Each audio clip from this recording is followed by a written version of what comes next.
എല്ലാവർക്കും നമസ്കാരം. G live മീഡിയയുടെ ഈ എപ്പിസോഡിലേക്ക് എല്ലാ മാന്യ പ്രേക്ഷകർക്കും സ്വാഗതം. ഇന്ന് നമ്മോടൊപ്പം ഉള്ളത് വളരെ പ്രശസ്തനായ ഒരു വ്യക്തിയാണ്. നമുക്ക് ഒരുപാട് സിനിമകളൊക്കെ ചെയ്തിട്ടുള്ള ഒരാളാണ്. നമ്മുടെ വടക്കാഞ്ചേരി എങ്കക്കാട്ടുകാരനാണ്. ഭരതേട്ടൻ്റെയും നമ്മുടെ പി എൻ മേനോൻ്റെയൊക്കെ നാട്ടുകാരനാണ്. മലയാള സിനിമയിൽ തൻ്റെതായ ഒരു വ്യക്തിത്വം പതിപ്പിച്ചുകൊണ്ടിരിക്കുന്ന നമുക്കേറെ പ്രിയങ്കരനായ റഷീദ് പാറക്കലാണ് നമുക്ക് നമ്മോടൊപ്പം ഉള്ളത്. ഒരുപാട് ഷോർട്ട് ഫിലിംസ് ചെയ്തിട്ടുണ്ട്. സമീർ, മനോരാജ്യം, കുട്ടന്റെ ഷിനിഗാമി പോലുള്ള നല്ല ചിത്രങ്ങൾ ചെയ്തിട്ടുണ്ട്. വലിയ ഒരു സിനിമകളുടെ സ്വപ്നവുമായി നമ്മുടെ മുന്നിലേക്ക് വന്നുകൊണ്ടിരിക്കുന്ന ഒരു സംവിധായകനാണ്, എഴുത്തുകാരനാണ്, ഗാനരചയിതാവാണ്, നടനാണ്. അങ്ങനെ ഒരുപാട് മേഖലകളിൽ തൻ്റെതായ വ്യക്തിത്വം പതിപ്പിച്ചിട്ടുള്ള വ്യക്തിയാണ്. നമുക്ക് അദ്ദേഹത്തെ ഏറെ സ്നേഹത്തോടെ നമുക്ക് ജി ലൈവിലേക്ക് സ്വാഗതം ചെയ്യാം. റഷീഖ, നമസ്കാരം. നമസ്കാരം. ജി ലൈവിലേക്ക് സ്വാഗതം. സന്തോഷം.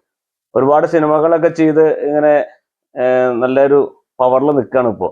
കുറെ ഷോർട്ട് ഫിലിംസ് ചെയ്യുന്നു, കുറെ നല്ല സിനിമകൾ ചെയ്യുന്നു. പിന്നെ ഇനി അയ്യപ്പ ഭക്തിഗാനം, പിന്നെ നല്ല ആൽബംസ്, അങ്ങനെ ഒരുപാട് കാര്യങ്ങൾ ചെയ്തിട്ടുണ്ട്. അപ്പൊ എങ്ങനെയാണ് ഈ സിനിമാ മേഖലയിലേക്കുള്ള ഈ കടന്നു വരുന്നത്? നമ്മുടെ ജീവിതത്തിൽ അങ്ങനെ പ്രതീക്ഷിച്ചിട്ടുള്ള വരവുകളൊന്നും അല്ല ഉണ്ടായിട്ടുള്ളത്. സ്വാഭാവികമായിട്ടും പ്ലാനിങ് ഒന്നും ഉണ്ടായിരുന്നില്ല. സാധാരണ ഒരു കുടുംബത്തിൽ ജനിച്ച ഒരാൾ എന്ന നിലയ്ക്ക് എൻ്റെ വാപ്പ കല്ല് മുറിക്കുന്ന, പാറ പൊട്ടിക്കാൻ പോകുന്ന അബ്ദുറഹ്മാൻ എന്നാണ് പേര്, കൽപ്പണിക്ക് പോകുന്ന ഒരാളാണ്. ഉമ്മാക്കാണെങ്കിൽ വിദ്യാഭ്യാസം ഒന്നുമില്ല. ഉമ്മ ആകെ സ്വന്തം പേര് എഴുതാൻ പഠിച്ചത് പേരക്കുട്ടികളൊക്കെ ആയതിനു ശേഷമാണ്, ആമിന എന്നുള്ളത്. അത് എഴുതിയിട്ട് എഴുതിയിട്ടാണ് വള്ളിയിടുക.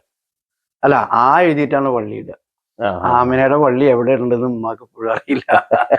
പറഞ്ഞു വരുന്നത് അങ്ങനെയുള്ള ഒരു കുടുംബത്തിൽ ജനിച്ച ഒരാളാണ്. അപ്പോ ലക്ഷ്യമൊന്നും ഉണ്ടായിരുന്നില്ല. മറ്റുള്ള ആൾക്കാർക്കൊക്കെ നമുക്കൊരു ഉദ്ദേശ ലക്ഷ്യമൊക്കെ ഉണ്ടാവും, അങ്ങനെ ആവണമെന്ന്. അതൊന്നും ഉണ്ടായിരുന്നില്ല. എല്ലാവരും ഡോക്ടർ, വക്കീൽ, എഞ്ചിനീയർ ആവണം എന്നൊക്കെ സ്കൂളിൽ കുട്ടികൾ പറയുമ്പോൾ ഞാൻ എന്താവണം എന്ന് ആലോചിച്ചിട്ട് കുറെ നടന്നിട്ടുണ്ട്. അങ്ങനെ ഒരുപാട്, ശരിക്കും പറഞ്ഞാൽ ഒരു 10-20 വർഷത്തോളം ഇത്തരം കാര്യങ്ങളിൽ ബാക്കിലായി പോയൊരു മനുഷ്യനാണ് ഞാൻ. കാരണം ഇപ്പോൾ ആഗ്രഹിക്കുന്നു, അന്ന് 10ാം ക്ലാസ്സൊക്കെ കഴിഞ്ഞാൽ വല്ല അസിസ്റ്റന്റോ സിനിമയുടെ എന്തെങ്കിലും മേഖലയിലേക്കൊക്കെ പോയിരുന്നെങ്കിൽ ഒരുപാട് സൗഹൃദങ്ങൾ ഉണ്ടാവുക, അതൊക്കെയാണല്ലോ പ്രധാനം. അങ്ങനെയൊക്കെ കുറച്ചും കൂടിയൊക്കെ മുന്നോട്ട് പോകാമായിരുന്നു തോന്നിയിട്ടുണ്ട്. അപ്പൊ ശരിക്കും എൻ്റെ കണക്കിൽ ഒരു 20 വർഷം വേസ്റ്റ് ആയി പോയ മനുഷ്യനാണ്. വേസ്റ്റ് എന്ന് പറഞ്ഞാൽ നമുക്ക് ക്രിയേറ്റീവായിട്ട് ഉപയോഗിക്കാൻ പറ്റാതെ പോയ ഒരാളാണ്. അതിനുശേഷം ഉള്ളിൻ്റെ ഉള്ളിലുണ്ടായിരിക്കാം ഇങ്ങനെ ചിന്തകള്, കഥകളും കവിതകളൊക്കെ എഴുതുന്ന കൂട്ടത്തില് ചെറിയൊരു 1500 രൂപ ചെലവില് ഒരു ഷോർട്ട് ഫിലിം ചെയ്തതാണ് കാരണം. അത് വെക്കേഷൻ എന്ന് പറയുന്ന ഒരു ഷോർട്ട് ഫിലിം ആയിരുന്നു. അത് എൻ്റെ മകനടക്കം 4 കുട്ടികളെ വെച്ചുകൊണ്ട് ചെയ്തതാണ്. നമ്മുടെ ഷംസു വിസ്മയ എന്ന് പറയുന്ന നമ്മുടെ ഒരു സുഹൃത്താണ് അതിൻ്റെ പൈസ മുടക്കിയത്. അതിൽ 500 രൂപ കുട്ടികൾക്ക് പൊറാട്ട ഇറച്ചും മേടിച്ചു കൊടുക്കാനൊക്കെയാണ് ചിലവായത്. 1000 രൂപ കൊണ്ട് ഒരു പ്രദീപ് പുതുശ്ശേരി എന്ന് പറഞ്ഞിട്ടൊരു പയ്യനെ കൊണ്ടാണ് ഷോർട്ട് ഫിലിം ചെയ്തത്. പക്ഷെ രസം അതല്ല, അത് ഇന്ത്യയിലെ ഏറ്റവും മികച്ച പരിസ്ഥിതി ചിത്രമായിട്ട് തിരഞ്ഞെടുക്കപ്പെട്ടു. Very good. അത് നല്ലൊരു അച്ചീവ്മെന്റ് ആണ്. അത് മാത്രമല്ല, അത് ഏഷ്യാനെറ്റിന്റെ ഫസ്റ്റ് ഘട്ട അവാർഡ് വാങ്ങിച്ചു. അതുമാത്രമല്ല, അത് അന്നത്തെ കാലത്ത് 10-16 വർഷം മുന്നേ തോന്നുന്നു, അത് കേരളത്തിൽ തന്നെ അന്നത്തെ കാലത്ത് ഏറ്റവും കൂടുതൽ പ്രതിഫലം കിട്ടുന്ന ഒരു മത്സരമുണ്ട്, പാലക്കാട് ഇൻസൈറ്റ്. അതായത് വിദേശ രാജ്യങ്ങളടക്കം ഒരുപാട് പേര് പങ്കെടുക്കുന്ന ഷോർട്ട് ഫിലിം ഫെസ്റ്റിവലിൽ 1ാം സമ്മാനം 50,000 രൂപ അതിന് കിട്ടി. അതിന്റെ പ്രത്യേകത, അതിൽ ഡയലോഗ് ഇല്ലാത്തത് പൈസ ലാഭം കിട്ടാൻ വേണ്ടി മ്യൂസിക് മാത്രം ചെയ്താണ്. ആ കുഞ്ഞു ഷോർട്ട് ഫിലിം എനിക്ക് ഒരുപാട് പ്രചോദനം കിട്ടി. അതുമാത്രമല്ല, പറയാത്ത ഒരുപാട് സ്ഥലങ്ങളിൽ നിന്ന് സമ്മാനം കിട്ടി. അത് കൊള്ളാൻ തോന്നി. പൈസ കിട്ടുന്നതാണ് ഒരു അംഗീകാരം കിട്ടുന്നത്. തുടർന്ന് ഞാനങ്ങ് അതുപോലെ ശബ്ദമില്ലാത്ത 5 മിനിറ്റ് ദൈർഘ്യമുള്ള ഒരു 10-15 ഷോർട്ട് ഫിലിമുകൾ ചെയ്തു. അത് ഓരോന്നും എൻ്റെ പഠനമായിരുന്നു. ഞാൻ പഠിച്ചുകൊണ്ടിരിക്കുക, കുറവുകളും. എന്തോ അനുഗ്രഹം കൊണ്ട് ഈ ചെയ്തതിന് മുഴുവൻ അംഗീകാരം കിട്ടി. ഞാൻ തന്നെ പറയാൻ പാടില്ല, ഷോർട്ട് ഫിലിമുകളുടെ രാജകുമാരൻ എന്നൊക്കെ പറഞ്ഞിട്ട് പലരും വിളിച്ചിരുന്നു. കാരണം എന്താ ചോദിച്ചാല്, KSFE ലോൺ അടച്ചിരുന്നത് ഷോർട്ട് ഫിലിം ഫെസ്റ്റിവലിൽ നിന്ന് കിട്ടുന്ന സമ്മാനം കൊണ്ടാണെന്ന് പറഞ്ഞാൽ നിങ്ങൾ വിശ്വസിക്കുക? ഒരു മാസത്തിൽ ഒരു തവണയെങ്കിലും ഒരു സമ്മാനം വാങ്ങിക്കുക എന്നുള്ളൊരു ആഗ്രഹം വെച്ചുകൊണ്ടുള്ള വർക്കുകൾ. അതൊക്കെ സാങ്കേതികമായിട്ട് നിലവാരമുള്ളതൊന്നുമല്ല, ആശയപരമായിട്ടുള്ള ചില ചിന്തകളുടെ ഭാഗമായിട്ട് അങ്ങനെ ചെയ്തിട്ട് ഞാൻ പലപ്പോഴും പറയാറുള്ളതാണ്. അഷറഫ് കിരാലൂർ എന്ന് പറയുന്ന ഒരു സുഹൃത്ത്, അദ്ദേഹം അന്ന് എനിക്ക് പരിചയമുള്ള അല്ല, ഗൾഫിൽ നിന്നും എനിക്ക് ഫോൺ വിളിക്കുകയാണ്. റഷീദ്, നിങ്ങളുടെ ഷോർട്ട് ഫിലിമുകൾ ഞാൻ കാണാറുണ്ട്, എനിക്ക് ഇഷ്ടപ്പെടുന്നുണ്ട്, നാട്ടിൽ വന്നാൽ എന്നെ വെച്ചൊരു ഷോർട്ട് ഫിലിം ചെയ്യാൻ എന്ത് ചെലവ് വരും? ഞാൻ എടുത്ത വഴിക്ക് പറഞ്ഞു, നാട്ടിലേക്ക് വരണ്ട, ഞാൻ അങ്ങോട്ട് വരാം, നിങ്ങളെ വെച്ചൊരു ഷോർട്ട് ഫിലിം ചെയ്യാം, എനിക്ക് 1,00,000 രൂപ ഉടനെ അയച്ചു കിട്ടണം, ടിക്കറ്റ് ചാർജും വേണമെന്ന് വെറുതെ ജാട കാട്ടിയതാ. അതാണ് വഴി എന്ന് പറഞ്ഞത്. ആ മനുഷ്യൻ 3-ാമത്തെ ദിവസം എനിക്ക് പൈസ തന്നു. 1,00,000 രൂപയാണ് കക്ഷി അയച്ചു തന്നു, ടിക്കറ്റും തന്നു. അങ്ങനെ ഞാൻ ഷാർജയിലേക്ക് പോവാണ്. ഷാർജയിൽ വെച്ചിട്ടാണ് ഇയാളെ ആദ്യമായിട്ട് കാണുന്നത്. അയാളെ ഒരു റൂമിലിരുത്തിക്കൊണ്ട് ഞാൻ അദ്ദേഹത്തെ മാത്രം അഭിനയിപ്പിച്ചുകൊണ്ടൊരു ഷോർട്ട് ഫിലിം ചെയ്തു, കനൽ എന്ന് പറഞ്ഞിട്ട്. അതിനാണ് ഡയലോഗുള്ളൊരു ഷോർട്ട് ഫിലിം വന്നത്. പക്ഷെ ഒരുപാട് അവാർഡുകൾ അതിന് കിട്ടി. അങ്ങേർക്കും കിട്ടി, എനിക്കും കിട്ടി. അപ്പോ അദ്ദേഹവും അത് ചെയ്ത ക്യാമറമാനൊക്കെ പറഞ്ഞു, ഇനി ഷോർട്ട് ഫിലിം ചെയ്യാതെ വലിയ സിനിമ ചെയ്യാൻ പറ്റുമോ എന്ന് ചോദിച്ചു. ഞാൻ തയ്യാറാണ്, കാരണം അത്യാവശ്യം എനിക്കൊരു ധാരണ കിട്ടിക്കഴിഞ്ഞു. ദുബൈയിൽ ചിത്രീകരിക്കണം എന്ന് പറഞ്ഞു. അങ്ങനെയാണ് ദുബൈയിൽ ഞാൻ അനുഭവിച്ച ഒരു ജീവിതമുണ്ട്, ഒരു തക്കാളിത്തോട്ടത്തിൽ. ആ ജീവിതത്തെ ഞാൻ സ്ക്രിപ്റ്റാക്കി ഇവർക്ക് കാണിച്ചു കൊടുക്കുകയും അതങ്ങ് സംഭവിക്കുകയും ചെയ്തു. അങ്ങനെയാണ് ആദ്യത്തെ സിനിമ വന്ന് സമീർ എന്ന പേരിലെ സിനിമ. അതായത് നമ്മുടെ ഈ ആടുജീവിതത്തില് ഉള്ളൊരു ട്വിസ്റ്റ് പോലെ തക്കാളിത്തോട്ടത്തിലെ ഒരു ട്വിസ്റ്റാണ് സമീർ ആയത്. സമീർ ദേശീയ തലത്തിൽ വരെ ശ്രദ്ധിക്കപ്പെട്ട ഒരു സിനിമയാണ്. ആ വർഷത്തെ ഫിലിം ക്രിറ്റിക്സ് അവാർഡ് മാത്രമല്ല, ആ വർഷത്തെ പ്രേം നസീർ പുരസ്കാരം, അതുപോലെ ഈ ഹൈദരാബാദിലെ സുമൻ TV അവാർഡ്, അതിനൊക്കെ അത് അംഗീകരിക്കപ്പെട്ടു. മാത്രമല്ല ദേശീയ തലത്തിൽ ഫൈനൽ റൗണ്ടിൽ ദേശീയ അവാർഡിന്റെ അറ്റം വരെ, അവസാന റൗണ്ട് വരെ 2ാം സ്ഥാനം നിലനിർത്തി പോയൊരു സിനിമയാണ്. പക്ഷെ അത് പുതുമുഖം ആണ് അഭിനയിച്ചത്. പിന്നെ വലിയ പബ്ലിസിറ്റി ഒന്നും ഉണ്ടായിരുന്നില്ല. അത് ഇറങ്ങിയ സമയത്താണ് കോവിഡ് വന്നത്. അപ്പൊ പിന്നെ തിയേറ്ററിലൊക്കെ അത് നിന്നു. പക്ഷെ എങ്കിലും ആദ്യത്തെ ഒരു വർക്ക് എന്നുള്ള രീതിയിൽ അതിലാണ് മഴ ചാറും ഇടവഴിയിൽ. അതെ, ഇന്ന് ഓരോ മഴ വരുമ്പോഴും നമ്മള് കുട്ടികൾ മുതൽ വലിയ ആളുകൾ വരെ പാടി നടക്കുന്ന ഒരു പാട്ടാണ് മഴ ചാറും ഇടവഴിയിൽ എന്നുള്ള പാട്ട്. അത് ഭയങ്കര ഹിറ്റ് ആയിട്ടുള്ള ഒരു പാട്ടാണ്, സമീറിന്റെ പാട്ട്. അത് ആ പാട്ട് സമീറിന് വേണ്ടി എഴുതിയതാണ്? അല്ല, അത് ഒരുപാട് വർഷം മുമ്പ്, അത് വേറെ ചരിത്രമാണ്. ചരിത്രങ്ങൾ ഒരുപാട്. ഞാന് ഈ പാരഡി പാട്ടുകളിൽ നിന്നാണ് പാട്ടുകൾ എഴുതാൻ തുടങ്ങിയത്. നമ്മുടെ കലാഭവൻ നവാസ്, ഇപ്പൊ മരണപ്പെട്ട നമ്മുടെ പ്രിയ സുഹൃത്തായിരുന്നു, അദ്ദേഹത്തിന് വേണ്ടിയിട്ടല്ല, ഞാനൊരു 4 വരി എഴുതി ഒരു പാരഡി പാട്ട് എഴുതിയിട്ട് കൊടുത്തപ്പോ കക്ഷി അത് ഫിലിമി തമാശ എന്ന് പറഞ്ഞിട്ട് ഏഷ്യാനെറ്റിലൊരു പ്രോഗ്രാമിന് അവതരിപ്പിച്ചിട്ട് പിന്നെ എന്നോട് പറയാണ് പാട്ടുകൾ എഴുതാൻ പൈസയും തരാന്ന് പറഞ്ഞു. അങ്ങനെ ഞാൻ 160ഓളം പാട്ടുകളാണ് ഏഷ്യാനെറ്റിന് വേണ്ടിയിട്ട് തുടർച്ചയായിട്ട് എഴുതാൻ തുടങ്ങിയത്.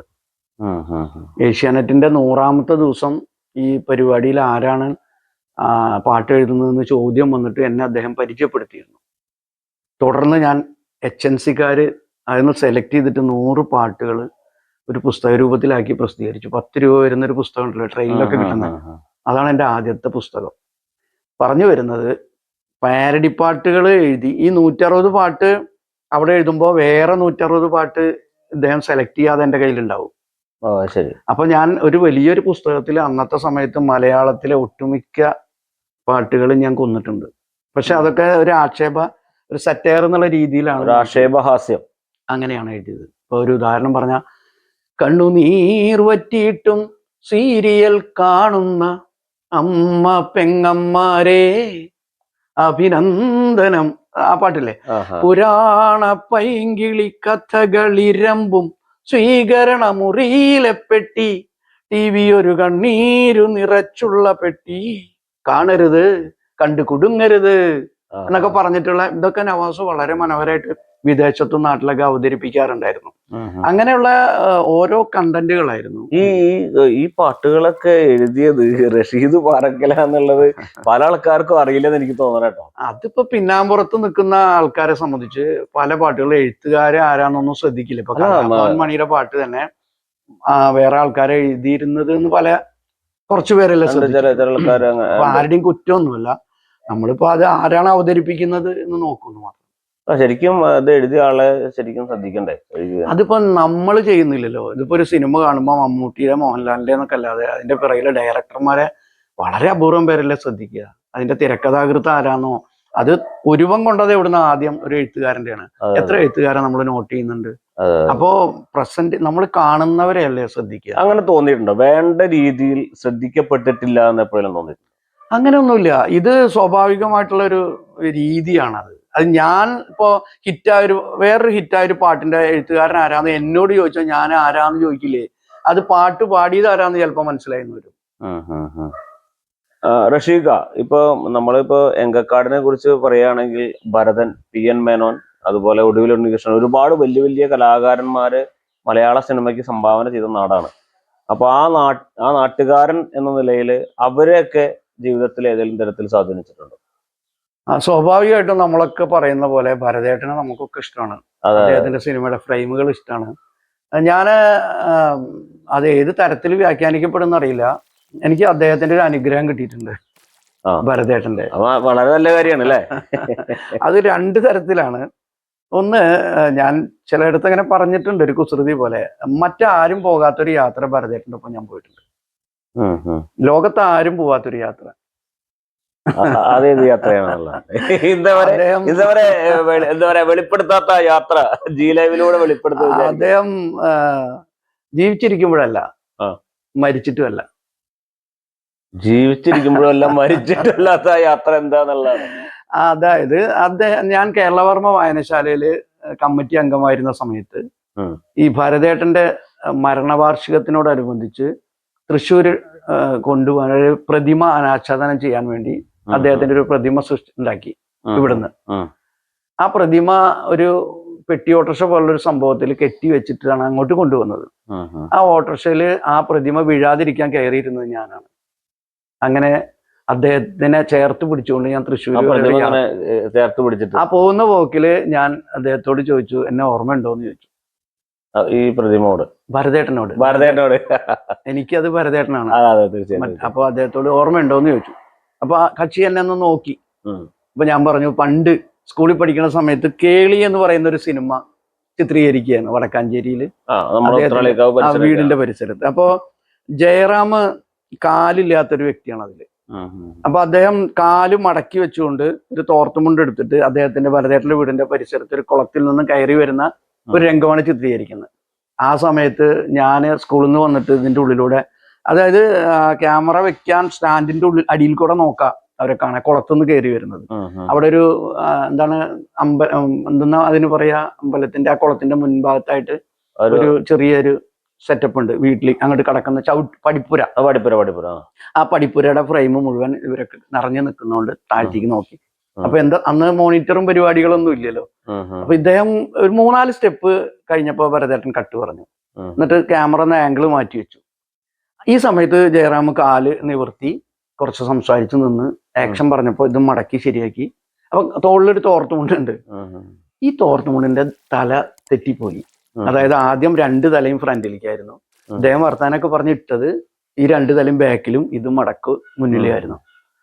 അവരൊക്കെ വലിയ ആൾക്കാരാണ്. പക്ഷെ എനിക്കിത് കണ്ടപ്പോ അന്നേ കൺഫ്യൂഷൻ വന്നു. എന്റെ മനസ്സിലറിയാതെ ഇങ്ങനെ കയറി വരികയായിരിക്കും, ആംഗിൾ മാറിയിട്ടേ ഉള്ളൂ. അപ്പൊ ഞാൻ ഈ തോർത്തുമുണ്ടേ എന്നൊക്കെ പറഞ്ഞിട്ട് ഞാൻ ആരോടാ പറയാ, എന്താ പറയാന്നറിയാം. ഇതിന്റെ ഇടയിൽ ഇദ്ദേഹം എന്താ പറയാന്ന് ചോദിച്ചോട്. ഞാൻ പറഞ്ഞു, എനിക്ക് പേടിയായി. ഞാൻ പറഞ്ഞു, അതായത് അപ്പോഴേക്ക് ഇവര് ഈ വ്യൂ ഫൈൻഡറിലൂടെ എന്തൊക്കെ ശ്രദ്ധിച്ചിട്ട് അവരത് വീണ്ടും ചിത്രീകരിക്കാൻ തുടങ്ങുമ്പോ എന്നോട് പറഞ്ഞു, പോലെട്ടാന്ന് പറഞ്ഞു. ഞാൻ എന്നിട്ട് ഈ വർക്ക് കഴിഞ്ഞിട്ട് കക്ഷിനെ തോളിലും കെട്ടിപ്പിടിച്ച് പേരൊക്കെ ചോദിച്ച് പാടവരമ്പിലൂടെ വീട്ടിലേക്ക് പോകുന്ന യാത്രയിൽ എന്റെ തോളിലും പിടിച്ചിട്ടാണ് പോകുന്നത്. അപ്പൊ അന്ന് കുട്ടിയായിരിക്കുമ്പോ തൊട്ടിട്ട് ഒരു അനുഗ്രഹം കിട്ടിയിട്ടുണ്ട്, വെറുതെ ഈ സംഭവമൊക്കെ വന്നിട്ടുണ്ടോ? അപ്പൊ അന്ന് KPSC എഴുതി വെച്ച് സുകുമാരി ചേച്ചിയൊക്കെ ഒപ്പൊക്കെ ഇട്ടുതന്ന്. അപ്പൊ അന്ന് ഓട്ടോഗ്രാഫൊക്കെ ആണല്ലോ, കയ്യിൽ കടലാസിലൊക്കെ അല്ലേ. പറഞ്ഞു വരുന്നത് അതൊരു അനുഗ്രഹം മാത്രമല്ല, ഞാൻ 22 കൊല്ലം താമസിച്ചത് മറ്റേ വടക്കാഞ്ചേരി ഇപ്പോ മൈജി എന്ന് പറയുന്ന ഒരു സ്ഥാപനത്തിന്റെ നേരെ ഓപ്പോസിറ്റ് ഒരു സ്ഥലത്തായിരുന്നു. ഒരു ഓടിട്ട വീട്, ചെറിയൊരു വീട്. അവിടെ വെച്ചിട്ടൊന്നും എനിക്ക് സിനിമ ചെയ്യാൻ പറ്റിയിട്ടില്ല. ഞാൻ ഇവിടെ വന്ന് ഈ എങ്കക്കാട്ടില് താമസം തുടങ്ങിയ ആദ്യത്തെ വർഷമാണ് സമീർ സിനിമ സംഭവിച്ചത്. ഒരുപക്ഷെ അത് ഭരതേട്ടന്റെ ഒരു അനുഗ്രഹമായിരിക്കും. ഈ നാടിന്റെ അനുഗ്രഹമായിരിക്കും. കാരണം മറ്റേത് കുഞ്ഞു കുഞ്ഞു വർക്കുകളൊക്കെ ചെയ്തെങ്കിലും ഇത് നമ്മൾ പ്രയത്നിച്ചിട്ട് സംഭവിക്കുന്നതല്ലല്ലോ. ഇത് നമുക്ക് വേണ്ടി നേരത്തെ പറഞ്ഞ പോലെ ആരെങ്കിലും പ്ലാൻ ചെയ്യണം. എവിടെയെങ്കിലൊക്കെ അതിനു വേണ്ടി തയ്യാറെടുത്തിട്ട് റഷീദ് പാറക്കലിനെ വിളിച്ചാലോ എന്നൊക്കെ ചോദിക്കാതെ നമുക്ക് ഇടിച്ചു കയറിയിട്ട് എവിടേക്കാ ചെല്ലുക? അപ്പൊ ഇതൊന്നും നമ്മുടെ കയ്യിലല്ല. അങ്ങനെയാണ് സിനിമകൾ സംഭവിക്കുന്നത്.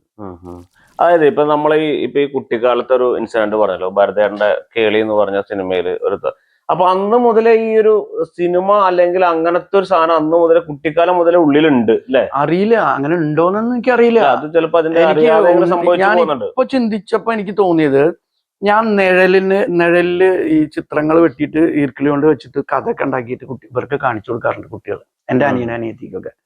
അതായത് വിളക്കിന്റെ വെളിച്ചത്തില് ഒരു കാർഡ്ബോർഡ് കൊണ്ട് ചെറിയ രൂപം ഉണ്ടാക്കിയിട്ട് ഈർക്കിളി വെച്ചുകൊണ്ട് ഇവര് നടന്നു പോകുന്ന പോലെയൊക്കെ വിഷ്വൽ ചെയ്തിട്ട് കഥകൾ ഉണ്ടാക്കി എന്റെ വല്യപ്പ അടക്കം കാഴ്ചക്കാരനായിട്ടിരുന്ന് ഞാൻ കഥകൾ മെനയാറുണ്ടായിരുന്നു. അന്നൊന്നും ഇപ്പൊ ഇതിന്റെ ഭാഗം നമുക്കറിയില്ല.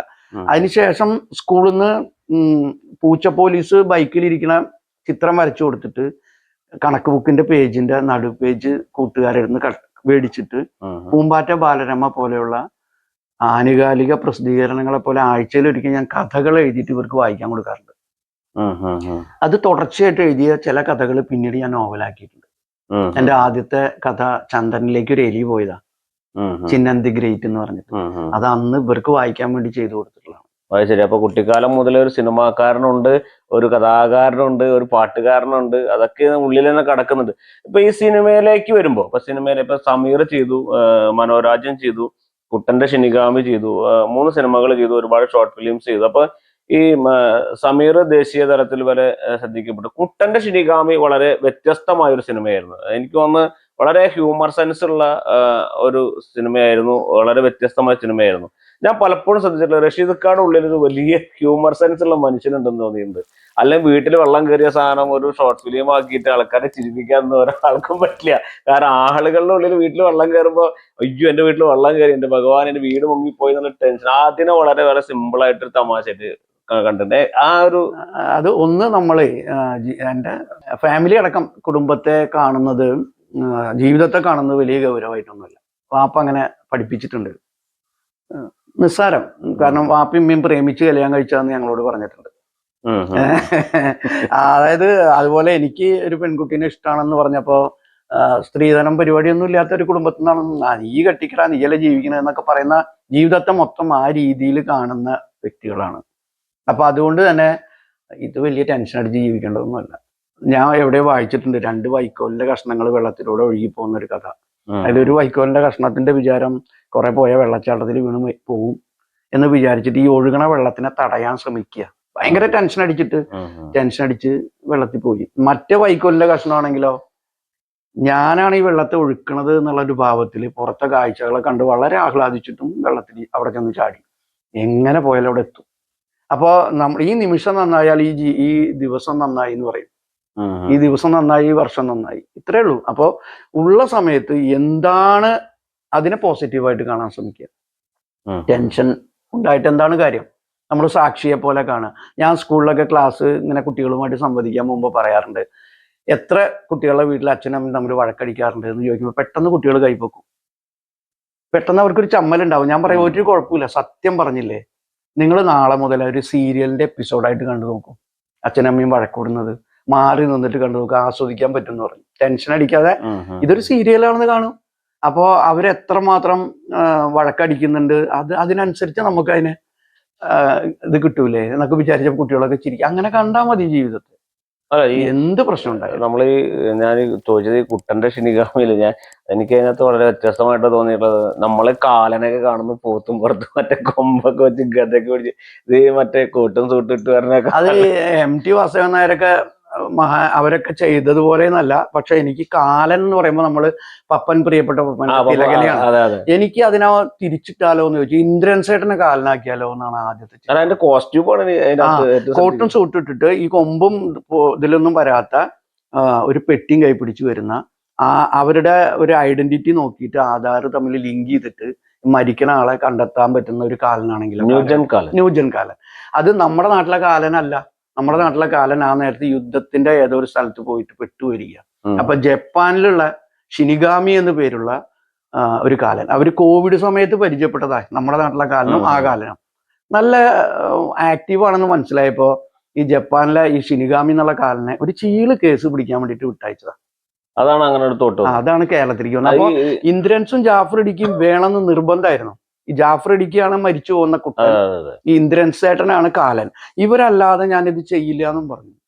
ഇവർ രണ്ടുപേർക്കും ആകെ കിട്ടിയത് 14 ദിവസമാണ് അനുവദിച്ചത്. രണ്ടുപേർക്കും ടൈം കിട്ടും, പക്ഷെ 2 സമയത്താണെങ്കിലോ എന്തോ മഹാഭാഗ്യത്തിന് രണ്ടുപേർക്കും 14 ദിവസം ഒഴിവുണ്ട്. ഈ രണ്ടുപേർക്കും ഈ ഒരു ഒറ്റ ചെറിയ ത്രെഡ് പറഞ്ഞിടുമ്പോ ഇവര് ഹാപ്പി ആയി, ഞങ്ങളുണ്ട് എന്ന് പറഞ്ഞു. അങ്ങനെയാണ് അത് സംഭവിച്ചത്. ഈ ഒരുപക്ഷെ ആസ്ട്രേലിയയില് മുഴുവനുള്ള ചിത്രം ചിത്രീകരിച്ച സിനിമയാണ് മനോരാജ്യം, GP-യുടെ. അപ്പോ എനിക്ക് ഇതിനു മുമ്പ് അങ്ങനെ ആസ്ട്രേലിയയിൽ സിനിമ ചിത്രീകരിച്ചിട്ടില്ല. പൂർണ്ണമായിട്ടും ഇറക്കിയ റിലീസായ ഒരു പടം ഇല്ല, ഫസ്റ്റ് ആണ്. അപ്പൊ അതിലേക്ക് എങ്ങനെയായിരുന്നു എത്തിയത്? ഇതേപോലെ ഞാൻ പറഞ്ഞില്ലേ, നമ്മള് മുട്ടുവിൻ തുറക്കപ്പെടും എന്ന് പറയും. അതില് ഓഷോ പറഞ്ഞല്ലോ, നിങ്ങൾ മുട്ടുന്നത് വാതിലും വേണമെന്ന് അറിഞ്ഞിട്ട് മുട്ടണം, അതല്ലെങ്കിൽ അവിടെ ഇവിടെ ഒന്നും മുട്ടിയിട്ട് കാര്യമില്ലല്ലോ. എവിടെ മുട്ടണം നമ്മൾ തീരുമാനിക്കണം. മുട്ടും നമ്മള് ചിലപ്പോ ഈ വാതിലിന്റെ ഇതിന്റെ ഒക്കെ ഷേപ്പ് ഒരേപോലെ ആയിരിക്കാം. നമ്മൾ മുട്ടിയിട്ട് ഈ വാതിൽ വരുമ്പോഴേക്കും മടുത്തിട്ട് പോകുന്നവരുണ്ട്. അപ്പൊ ഞാൻ ഒരു വ്യക്തിയെ പരിചയപ്പെടുമ്പോ ആ സൗഹൃദം നിലനിർത്താൻ ശ്രമിക്കും. ചില വിത്തുകൾ പാറപ്പുറത്ത് വീഴും, ചിലത് മണ്ണിൽ വീഴും എന്ന് പറഞ്ഞ പോലെ. അപ്പൊ ഈ കോവിഡ് കാലത്ത് വെറുതെ ഇരിക്കുന്ന സമയത്ത് തുടങ്ങിയതാണ് ഒരു ക്ലബ് ഹൗസ് എന്ന് പറഞ്ഞൊരു പരിപാടി, അറിയാലോ.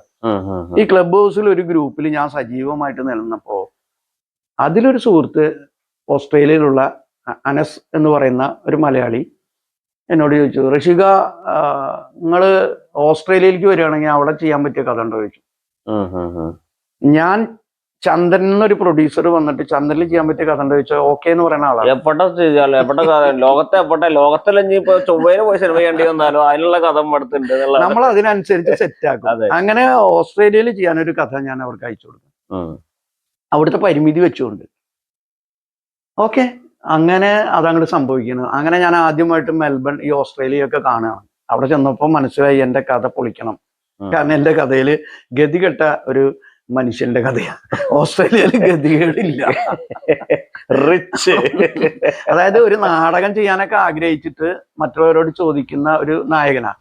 ഇയാൾക്ക് തന്നെ അത്യാവശ്യം അവിടെ വരും, അറിയാലോ. അവിടെ മണിക്കൂറിന് കിട്ടുന്ന പൈസ നോക്കുമ്പോ ഗതികേട് മൊത്തം അങ്ങ് മാറ്റി. മനസ്സിലായ? എന്നിട്ട് ഞാൻ ഗോവിന്ദ് പത്മസൂര്യ, നവാസ് വള്ളിക്കുന്ന്, ഗോകുലൻ തുടങ്ങിയവരൊക്കെ വിളിച്ചുകൊണ്ടുപോയി. നമ്മുടെ സുഹൃത്തുക്കളായിട്ടുള്ള ക്യാമറമാൻമാരെ വിളിക്കാൻ പറ്റിയില്ല, അണ്ണാച്ചിനെ വിളിക്കേണ്ടി വന്നു. കാരണം ഈ വിസ കിട്ടാൻ ഒരുപാട് ബുദ്ധിമുട്ട്. അങ്ങനെയാണ് പൂർണ്ണമായിട്ടും ഓസ്ട്രേലിയയിൽ മെൽബണിൽ ചിത്രീകരിച്ച സിനിമ വന്നത്. അത് ആ മെൽബൺ ഫിലിം ഫെസ്റ്റിവലിൽ തെരഞ്ഞെടുക്കപ്പെടുകയും രണ്ടാമത് എന്നെ കൊണ്ടുപോവുകയും ചെയ്തു. അപ്പൊ ആദ്യം പോകുന്നത് ടെൻഷൻ അടിച്ചിട്ടാണ്, കാരണം ഒരു ഉത്തരവാദിത്വം. രണ്ടാമത് വളരെ ഫ്രീ ആയിട്ട് ജയിച്ചു. അവിടുത്തെ ഫിലിം ഫെസ്റ്റിവലിൽ പങ്കെടുക്കാനും പോകാൻ ഭാഗ്യമുണ്ടായി. അത് നല്ല കാര്യമാണ്. അത് ഈ 2 സിനിമയും മനോരമ മാക്സിലുണ്ട്. ഒരു സംവിധായകനെ സംബന്ധിച്ച് ഏറ്റവും വലിയ പരിപാടിയാണ് ഒരു സിനിമ ചെയ്താൽ പുറത്തിറങ്ങുക എന്നുള്ള, തിയേറ്ററിൽ വരിക. രണ്ടാമത്തെ പരിപാടിയാണ് OTT-ൽ വരിക. ഈ 2 കാര്യം വന്നിട്ടുണ്ട്. മൂന്നാമത്തെ കാര്യമാണ് ചാനലിൽ വരിക. 3 കാര്യം വന്നു. ഫ്ലവേഴ്സ് ടിവിയിൽ ഇടയ്ക്കിടയ്ക്ക് സിനിമകളൊക്കെ കാണിക്കും. അപ്പൊ ഒരു ഡയറക്ടറെ സംബന്ധിച്ച് ഇപ്പോഴത്തെ നിലവിൽ ചെയ്യേണ്ട കാര്യങ്ങളൊക്കെ ആ സിനിമകൾ ചെയ്തിട്ടുണ്ട്. ഈ കുട്ടന്റെ ഷിനിഗാമി ഞാൻ കഴിഞ്ഞ ദിവസം ഫേസ്ബുക്കിൽ ഇങ്ങനെ വായിച്ചു. ഈ കുട്ടന്റെ ഷിനിഗാമി കണ്ട് മമ്മൂക്ക വിളിച്ചു, പ്രത്യേക അഭിനന്ദനം അറിയിച്ചു. പേര് ഇഷ്ടപ്പെട്ടില്ല എന്ന് പറഞ്ഞത്. പേരിഷ്ടം, മമ്മൂക്ക എന്ന് പറയുന്നത് വല്ലാത്ത ജിന്നല്ലേ, ലെജൻഡ് അല്ലേ. അപ്പോ അദ്ദേഹം ചെറിയവരെയും വലിയവരെയും ഒക്കെ ശ്രദ്ധിക്കുന്നുണ്ട് എന്നൊക്കെ പലരും പറയുന്ന കേൾക്കാം. നമുക്കിത് അറിയില്ലല്ലോ, എന്തോ അങ്ങനെ വെറുതെ PR വർക്കാണോ എന്ന് നമുക്കറിയില്ല. നോക്കിയപ്പോ ജാഫർ ഇടുക്കിയാണ്, അല്ല പ്രൊഡ്യൂസറാണ്, അഷറഫ് ഇലാക്കലാണ് വിളിച്ചു പറഞ്ഞത് മമ്മൂക്കാക്ക് ഈ പടം ഇഷ്ടപ്പെട്ടു ഇത്രയും. അങ്ങനെ ഉണ്ടായോ? ജാഫർ ഇടുക്കി വിളിച്ചു പറഞ്ഞു, പറകിലെ എന്നെ വിളിച്ച് അദ്ദേഹം അഭിനന്ദനം പറഞ്ഞു, തന്നെ കാണാൻ കാത്തിരിക്കുന്നുണ്ട്. കഴിഞ്ഞപ്പോ ഇന്ദ്രൻസും വിളിച്ചു പറഞ്ഞു, അദ്ദേഹത്തിന് വിളിച്ചു. ഇന്ദ്രൻസ് ചേട്ടൻ ഇതുവരെ വാട്സപ്പ് ഒന്നും ഉപയോഗിക്കാത്ത ആളാ. ആ വാട്സപ്പ് ഉപയോഗിക്കാൻ കാരണം ഈ സിനിമയാണ്. മമ്മൂക്ക വിളിച്ചിട്ട് വാട്സപ്പ് ഒന്നും ഇല്ലെന്ന് ചോദിച്ചു. ഇല്ല, ഇപ്പൊ വാട്സപ്പ് ഉപയോഗിക്കണ്ട. അദ്ദേഹത്തിനോട് പറഞ്ഞു വാട്സപ്പ് ഒന്നും ഇല്ല എന്ന് പറഞ്ഞു. ആ വാട്സപ്പ് ശരിയാക്കി എന്നൊക്കെ പറഞ്ഞിട്ട് കക്ഷിയാണ് അത്ര അത് കണക്ട് ചെയ്ത് കൊടുത്തത്. ഇപ്പൊ വാട്സപ്പ് ഒക്കെ ഉപയോഗിക്കുന്നുണ്ട്, അതുവരെ ചെയ്തിട്ടില്ല. അങ്ങനെ ഇന്ദ്രൻ ചേട്ടനും പറഞ്ഞു. അപ്പൊ പിന്നെ നമ്മളായിട്ട് അങ്ങനെ ഞാൻ മറ്റൊരു സിനിമയുടെ ഭാഗമായിട്ട് ഇപ്പൊ ദുബൈയിൽ ഒരു സിനിമ ചിത്രീകരിക്കാനുള്ള പ്ലാൻ ഉണ്ട്. അതിന്റെ ഭാഗമായിട്ട് ഇന്ദ്രൻസ് ചേട്ടനെ കാണാൻ പോയതാ. അപ്പോ മമ്മൂക്കയുണ്ട്, മോഹൻലാലും ഉണ്ട്, മറ്റേ കുഞ്ചാക്ക ബോബൻ ഉണ്ട്, ഫഹദ് ഫാസിൽ ഉണ്ട്. ഇവരൊക്കെ അഭിനയിക്കുന്ന ഒരു സ്ഥലത്താണ് ഞാൻ ചെന്നത്. ചെന്നിടുമ്പോ ഇന്ദ്രൻസ് ചേട്ടൻ പറഞ്ഞു ഭയോ ഒന്നും പറഞ്ഞിട്ട് എന്നെയും കൂടെയുള്ള 2-3 സുഹൃത്തുക്കളെയും അകത്തേക്ക് കൊണ്ടുപോയി. അപ്പൊ നമുക്ക് ഒരു ഭാഗം ഷൂട്ട് ചെയ്തുകൊണ്ടിരിക്കുക. ആ ഷൂട്ട് ചെയ്യണ തുടങ്ങുന്നതിന് മുമ്പ് ഈ മൂലയിൽ നിൽക്കുന്ന ഞങ്ങളങ്ങനെ സൂക്ഷിച്ചു നോക്കുന്നുണ്ട്. അപ്പൊ ഒരു തവണ നോക്കിയപ്പോ ഞങ്ങൾക്ക് മനസ്സിലായി ഇവിടെ എല്ലാവരും അറിയുന്നല്ലേ, ഇവിടെ ആരാണ് നിൽക്കുന്നത്. ഞങ്ങൾ മെല്ലെ അങ്ങ് പുറത്തു പോയി. ആ സീൻ കഴിഞ്ഞിട്ട് അതിന്റെ കൺട്രോളർ വിളിച്ചു പറയാം, ആരാണ് റഷീദ് പറയില്, താങ്കൾ മാത്രം അകത്തേക്ക് പോവാ, മമ്മൂക്ക വിളിക്കുന്നത്. അപ്പൊ കൂടെ ഷാഫി എപ്പിക്കാട് എന്ന് പറഞ്ഞ ഒരു ഡയറക്ടർ ഉണ്ട്, അവനെ ഞാൻ കൂടെ കൂട്ടി. അല്ല, അദ്ദേഹത്തിനും കാണണമെന്നുണ്ടാവും. കൂടെ കൂട്ടി അവിടെ ചെന്നപ്പോ കക്ഷി ഇങ്ങനെ ഇരുന്നിട്ട് ചോദിച്ചു, താനാണോ അതൊക്കെ ചെയ്തത്? നന്നായിട്ടുണ്ട്. ആ പേര് ശരിയായില്ല, ശരി സംഭവിച്ചു പോയി, വേറെ എന്തൊക്കെ ചെയ്യുന്നുണ്ട്, അങ്ങനെ വിശേഷങ്ങളൊക്കെ പങ്കുവെച്ചു. അപ്പൊ ഞാനൊരു ഫോട്ടോ എടുക്കാൻ, അപ്പൊ ഈ വസ്ത്രം ഇട്ടത് കൊണ്ട് ആ യൂണിറ്റിന്റെ ആ സിനിമയുടെ ആയതുകൊണ്ട്, കോസ്റ്റ്യൂം ആയതുകൊണ്ട് പറ്റില്ല എന്ന് എനിക്കും അറിയാം. കക്ഷി പറഞ്ഞു അദ്ദേഹത്തിന്റെ സ്വകാര്യ നമ്പർ തന്നു, വിളിച്ചോളൂ. ഭാവിയിൽ മമ്മൂക്കയെ വെച്ചൊരു സിനിമ പ്രതീക്ഷിക്കാം. പിന്നെ ശ്രമിക്കില്ലേ നമ്മൾ, ഇത് കിട്ടിയാ മതി ഉടനെ തന്നെ. അല്ല, നമ്മളെന്താണെന്നറിയോ, നമ്മള് ആഗ്രഹങ്ങൾ ഇല്ലാതിരിക്കില്ല. പക്ഷെ അദ്ദേഹത്തോട്ടൊരു കഥ പറയാൻ പോകുമ്പോ ഒറ്റ പറയാൻ പറ്റുള്ളൂ ചിലപ്പോ. അപ്പൊ അത് നന്നായി ചെയ്യണ്ടേ, അതിന് വേണ്ടിട്ട് ഞാൻ അണിയറയിൽ പണി. അല്ല, അതിപ്പോ പറഞ്ഞല്ലോ ചന്ദ്രനിൽ ചിത്രീകരിക്കേണ്ടി വന്നുള്ള കഥകളുണ്ടല്ലോ, പിന്നെ മമ്മൂക്കയ്ക്ക് വേണ്ടി കഥ ശ്രമിക്കും. കാരണം അദ്ദേഹം ഇതുവരെ ചെയ്യാത്തൊരു സിനിമയായിരിക്കും, ഇതുവരെ ചെയ്യാത്ത വേഷമായിരിക്കും, അതിലൊരു പുതുമ തോന്നണം.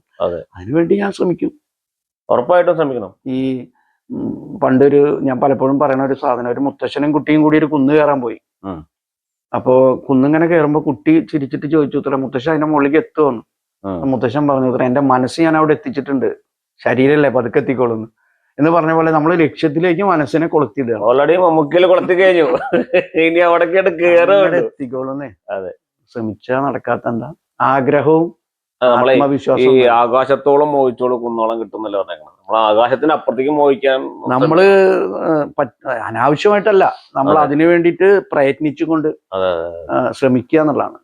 ഈ ജാക്കി ജാൻ ഒരു സിനിമയിൽ കണ്ടിട്ടുണ്ട്, ഒറ്റയടിക്ക് അങ്ങോട്ട് ഇഷ്ടികകൾ പൊളിച്ചു, ആൾക്കാരൊക്കെ കൈയടിച്ചു. അടുത്ത കട്ട് ഇയാൾ അകത്ത് പോയിട്ട് ഇങ്ങനെ വേദനിച്ചിട്ട് കൈ തിരുമ്പുന്ന സീനാ. അത് പ്രേക്ഷകർ കാണേണ്ട ആവശ്യമൊന്നുമില്ല, പണിയെടുക്കണം എന്നേ. ഉറപ്പായിട്ടും പണിയെടുക്കുന്ന കാര്യത്തില് റഷീദ് കട ഒരു അതിപ്പോ താങ്കൾ മോശമൊന്നുമല്ലല്ലോ. അല്ലല്ല, അല്ല, നെസിലെ അവാർഡ് ബുക്കിന് മേടിക്കാന്നൊക്കെ പറയുന്നത് നിങ്ങൾ സുപ്രഭാതത്തിൽ അവര് വന്ന് വിളിച്ചുകൊണ്ട് വന്നല്ലോ. രതീഷ്, നിങ്ങൾ ശ്രമിക്കുന്നു, നിങ്ങൾ ഓരോ വേദിയിൽ കയറും തോറും അതിനെ കൂടുതൽ മിനുക്കല്ലേ ചെയ്യുന്നത്. അപ്പൊ അതിങ്ങനെ നിരന്തരം ശ്രമിക്കുക, നമ്മള് ആക്റ്റീവ് ആയിരിക്കുക. നമ്മള് ഈ പുതിയ കാലഘട്ടത്തിനനുസരിച്ച് അത് പലരും നഷ്ടപ്പെട്ടു പോകുന്നത് അവര് ആക്റ്റീവ് അല്ലാന്നും പുതിയ കാലഘട്ടത്തിനോടൊപ്പം നടക്കാത്തതുകൊണ്ടാണ്. നമ്മൾ കുട്ടികളോട് അഭിപ്രായം ചോദിക്കണം, നമ്മുടെ മക്കളോടൊക്കെ. തീർച്ചയായിട്ടും അവർക്ക് അവരുടെ ഇപ്പോ ഞാൻ കൂടുതൽ പറയില്ല, നമുക്കിപ്പോ ഡീറ്റെയിൽ ആയിട്ട് വലിയൊരു സിനിമ അതിന്റെ ലെങ്ത് നോക്കിയിട്ടൊക്കെ അടിച്ചു മാറ്റിയിട്ടാണ് ഈ ഫോർവേഡ് സംഭവങ്ങളൊക്കെ വരുന്നതും. കയ്യിൽ മൊബൈല് റിമോട്ട് വന്നതിന്റെ കാരണം എന്താ, ക്ഷമ ഇല്ലാത്തതുകൊണ്ടാണ്. ഇപ്പൊ റീൽസുകളെ ആൾക്കാർ കാണുന്നുള്ളൂ. ഇപ്പൊ ഒരു പുസ്തകം കണ്ടാൽ അവര് ആദ്യത്തെ ഒരു 3-4 പേജ് ഇഷ്ടപ്പെട്ടാലേ ബാക്കി വായിക്കുള്ളൂ. അപ്പൊ എന്തിനും അവരെ പിടിച്ചിരുത്താവുന്ന കണ്ടന്റുകൾ എപ്പോഴും സെറ്റ് ചെയ്ത് വെച്ചിട്ട് വേണം നമുക്ക് സിനിമകളൊക്കെ ചെയ്യണം. അപ്പൊ ഞാൻ എൻ്റെ സിനിമകളെ കാണുന്നത് ഓരോ സീനും ഓരോ ഷോർട്ട് ഫിലിമായിട്ടാണ്. ഷോർട്ട് ഫിലിം എന്ന് പറഞ്ഞാൽ എല്ലാം തികഞ്ഞതാ, അതിന്റെ ആദ്യാവസാനം വരെ. അല്ല, ഷോർട്ട് ഫിലിം എന്നാണ് വലിയ വലിയ സിനിമകളുണ്ട്. ഇപ്പൊ RS വരെ എന്ന് നിന്റെ മോചനം എടുത്തത് ഒരു ചെറിയ ഷോർട്ട് ഫിലിം എന്നാണ്, പിന്നീടാണ് ഒരു വലിയ സിനിമയായി മാറിയത്. ഷോർട്ട് ഫിലിം എന്ന് പറയുന്നത്, അല്ല, ഷോർട്ട് ഫിലിം എന്ന് പറഞ്ഞാൽ 2 മിനിറ്റിന്റെ ഷോർട്ട് ഫിലിം ചെയ്തിട്ട് തന്നെ പോലീസ് പിടിച്ചാണ്, അറിയാലോ. ആ കഥ ഒന്ന് പറയുകയാണെങ്കിൽ നല്ലതായിരുന്നു. അത് പലർക്കും അറിയുന്നതാണ്. അല്ല, അത് പ്രേക്ഷകർ വേണ്ടിയിട്ട് ചിലപ്പോ അറിയാം. ഞാന് ന്യൂ ഗോഡ് എന്ന് പറഞ്ഞിട്ട് ഷോർട്ട് ഫിലിം ചെയ്തു. അതിന്റെ പ്രത്യേകത CCTV ക്യാമറയുടെ ആംഗിളിലാണ് അത് ചെയ്തത്. ഒറ്റ ഷോട്ടാ, ബ്ലാക്ക് ആൻഡ് വൈറ്റ് ആക്കി വെച്ചു. അതിലൊരു ബൈക്കുകാരൻ ബൈക്ക് ഉന്തി വരുന്നു, ബൈക്ക് കംപ്ലൈന്റ് ആണ്, അയാൾ കുനിഞ്ഞു നിന്നിട്ട് എന്തോ റിപ്പയർ ചെയ്യുന്ന നേരത്ത് അയാളുടെ ബാക്ക് സൈഡിലെ പേഴ്സ് തുറച്ചു നിൽക്കുന്നുണ്ട്.